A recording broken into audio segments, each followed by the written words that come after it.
Now that we know something about scales and keys, it's time to start talking about harmony. Harmony is just the effect you get when two or more different notes sound at the same time. And if you sing or play three or more different notes all at once or close together, you get what's called a chord. Now, just as there's a plain vanilla of scales, there's a plain vanilla of chords, namely the one built entirely on do, mi, and sol. Here, for example, is a plain vanilla C major chord on the guitar. If you take that apart, you have from bottom to top, mi, do, mi, sol, do, mi. And here's a plain vanilla G major chord. Taking this one apart, we have do, mi, sol, do, mi, and then a very high do that's just a little bit out of my range. Now, when you play chords to provide harmony for a melody, you change chords from time to time, which produces something called a chord progression. And here's that ice cream metaphor again. The plain vanilla of progressions is what's called the 1-5 progression, or its opposite, the 5-1.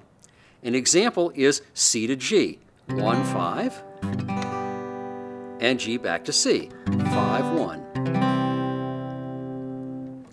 The idea is that you start with the chord whose do is the keynote of whatever key you're in this case, C major. That's called the 1 chord because do is the first note in the major scale. The 5 chord is the one whose do is sol of the original key. So let's find sol in C major by playing the scale from do to sol in the key of C. Do, re, mi, fa, sol. Where are we?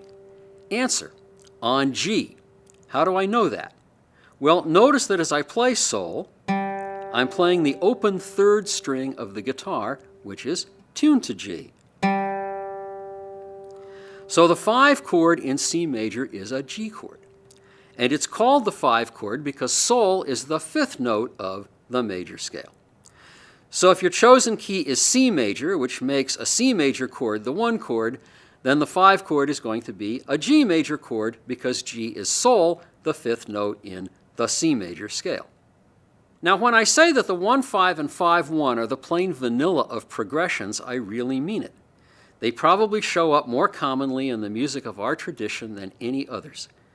And they're some of the first ones we ever hear because they're the basis for so many children's songs. For example, Mary had a little lamb, little lamb, little lamb. Mary had a little lamb, its fleece was white as snow. Or, rock-a-bye baby in the treetop. When the wind blows, the cradle will rock. When the bough breaks, the cradle will fall.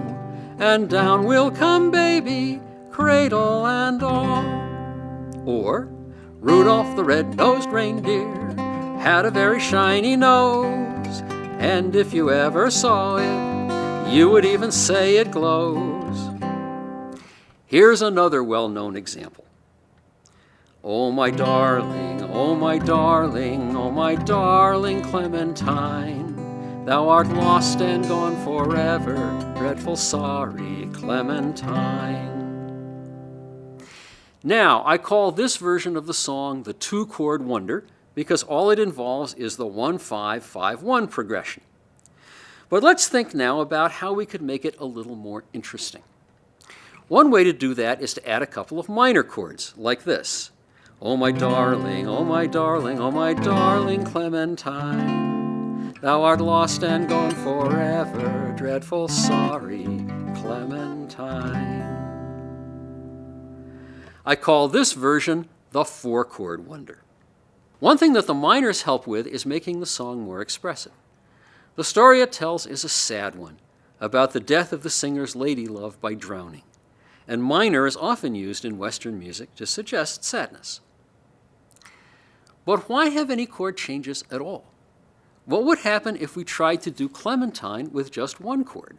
Well, let's see. Here's the 1-chord wonder. Oh my darling, oh my darling, oh my darling Clementine. Now with this one, we quickly run into something of a snag.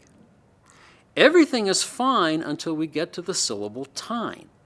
But at that point, we get a harmonic clash. Why? Well, tine is sung on re, which isn't one of the notes of the 1 chord, but it is one of the notes of the 5 chord, which is part of the reason why the 5 chord works well harmonically right at that point. The 5 chord also, conveniently, contains no notes not in the scale for the key of the 1 chord. So although the chord changes, you're still in the key you started out in. There are no foreign notes. We come now to one of the most important distinctions in our musical tradition, between what are called consonant harmonies and dissonant ones. Although this is something of an oversimplification, the basic idea is just that some harmonies seem to clash. Those are the ones we call dissonant, while others seem not to. And that's the reason that Clementine doesn't really work if all you do is play 1 chord behind it. But having said that, I want now to make a very important point. Dissonance is not necessarily bad. Not only are there many situations where you actually want dissonance, periods of dissonance are where the most interesting things happen in music. For example, let's reconsider the re against the 1 chord. It may not work so well in Clementine, but there are other places where it's very effective. One such place is in the popular song Yesterday. How does that song begin? Like this: yesterday. And what happens right on that first note, on yes? Exactly the re against the 1 chord that gave us trouble in Clementine. Yesterday. Only now it really works, contributing in a crucial way to the expressiveness of the song. What is this song? It's a melancholy recollection of a love affair that's now in the past, expressing a longing to recapture a time that's never coming back. And what does the dissonance right at the beginning do? It captures that aching feeling that's at the heart of the song.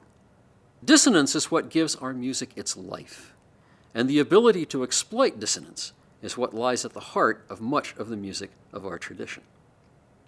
Now, having said that, I should say that music in which there's nothing but dissonance can be pretty jarring, although some composers write music that's completely or almost completely dissonant, presumably to create exactly that jarring effect. But the more usual practice is to periodically resolve dissonances, quote unquote, by using them to lead into consonances. The dissonances create tension and a sense of instability, which makes the music interesting. But that tension also gets regularly released by a return to consonance, kind of like comic relief in a tragic story. Now I want to come back to the matter of foreign notes. The effect of introducing them is to produce dissonances. And to use language that I've just introduced, those dissonances can be resolved either by a quick return to the key you're in or by changing the key to one which accommodates the foreign note. A great deal of classical music from about 1700 to the late 19th and early 20th centuries makes extensive use of this technique, often following this formula. First, start out in your chosen key. Which one is up to you.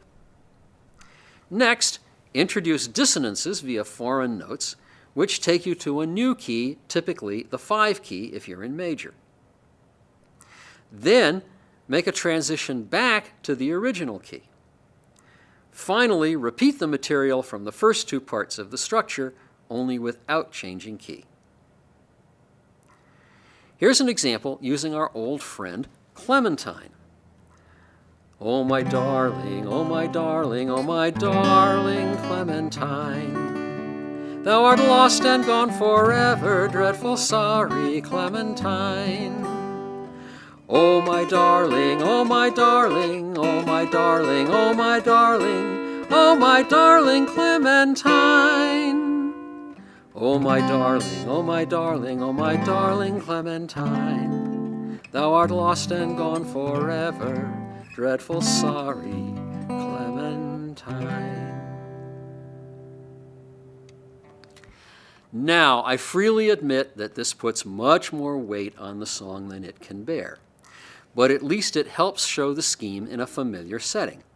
Now let me take all this apart and show you how the scheme plays out here. We start out in C, and we introduce dissonances by means of two chord changes to A, actually A7 if you know your basic guitar chords,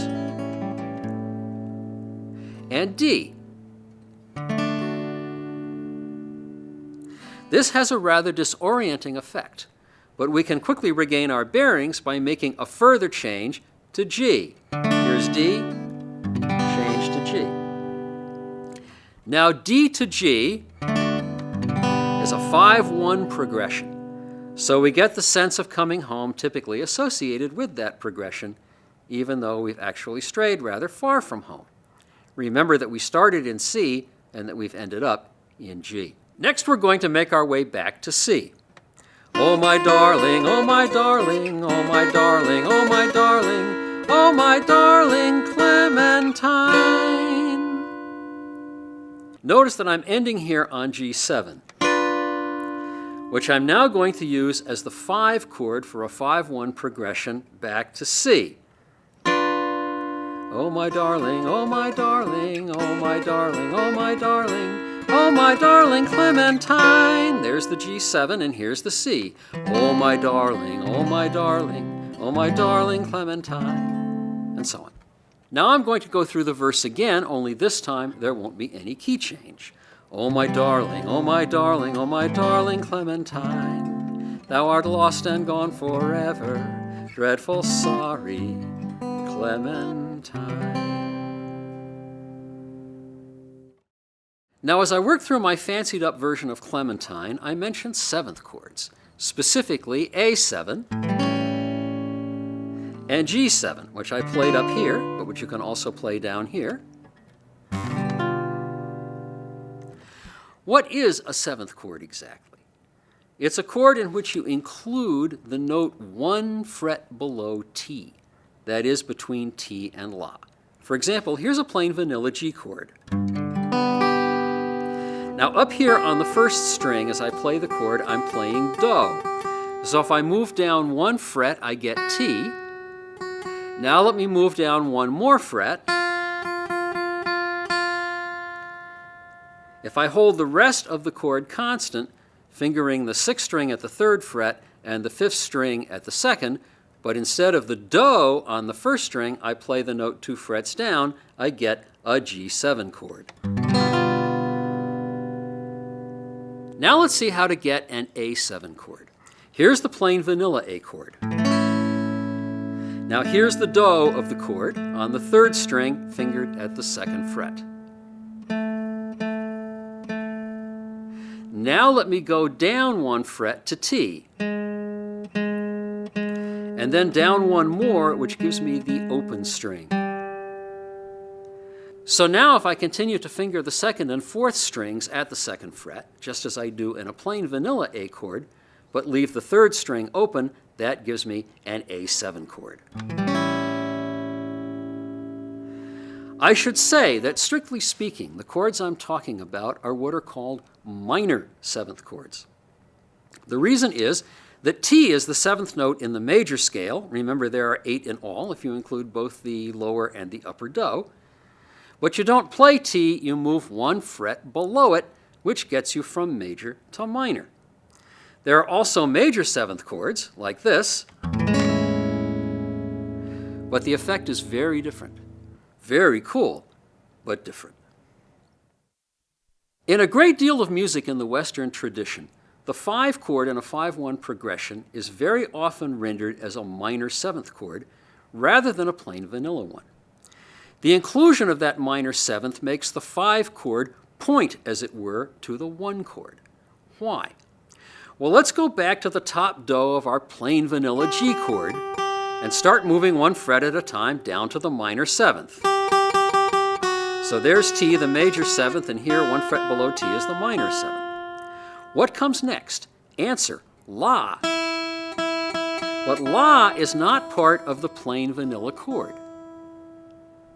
But La in the key of G happens to also be Mi in the key of C, which is part of the plain vanilla C chord.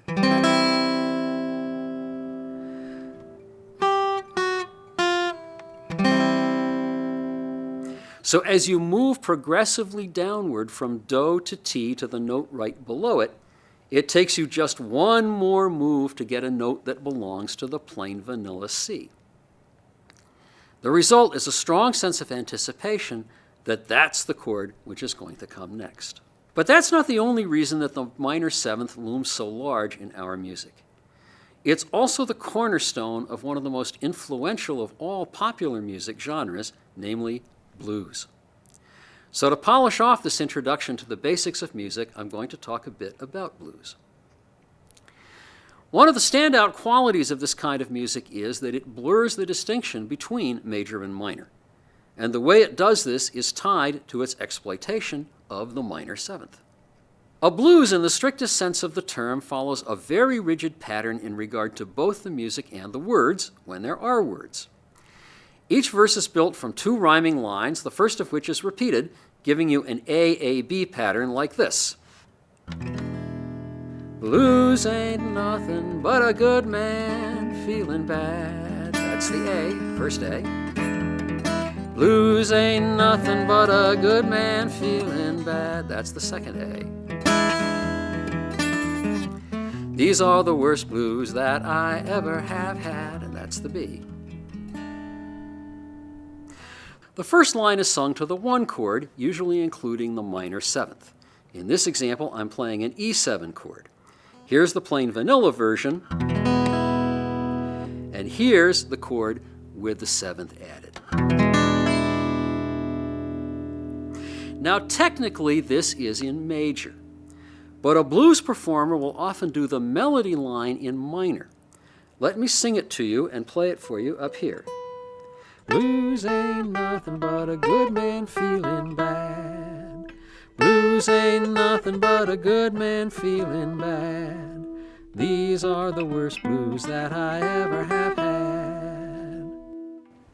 So you get a definite dissonance, a real clash on the words nothing and feelin', because they start out on the third note of the minor scale, even though the guitar accompaniment is in major. And those minor thirds are, in the blues tradition, called blue notes. Now, when the first line of the verse repeats, it's played not against the one chord, but against the four chord. That is the chord whose Do is Fa, the fourth note of the key of the song. Now, I'm playing in E major, so the four chord is going to be an A chord. Here is the E, and here's the seventh chord. And then here is the A chord. That's the four chord. But again, you play not the plain vanilla four chord, but the minor seventh version of the chord, in this case, the A7 chord. Now something very cool happens. Because the minor seventh of the four chord, G in this example, turns out to be the minor third of the one chord. So when you repeat the first line against the four minor seventh, it eliminates the clash that you got the first time around by singing minor against major. You're still singing minor against major, but because you've changed from one to four minor seventh, the blue notes fit the chord without the same degree of dissonance. Now you come to the last line of the verse. For that you go to the five chord, but including the minor seventh. These are the worst blues. Move back to the four minor seventh that I ever had. And then finally, back to the one chord. Had. And that's it, the essence of blues. There are all kinds of bells and whistles you can add, but that's the foundation on which the form is built. And what drives it is that minor seventh. Let's quickly review what we've done here. We started with the idea of a scale and went from there to the idea of keys. We've seen the difference between major and minor. We've learned something about chords and harmony, especially consonance and dissonance. And we've learned something about the workings of the minor seventh chord, which plays a fundamental role in many different kinds of music, from classical to blues. Of course, there's much more to the study of music than just what we've covered here, but this ought to get you started. I hope that it's been enlightening and helpful to you. Thanks for watching.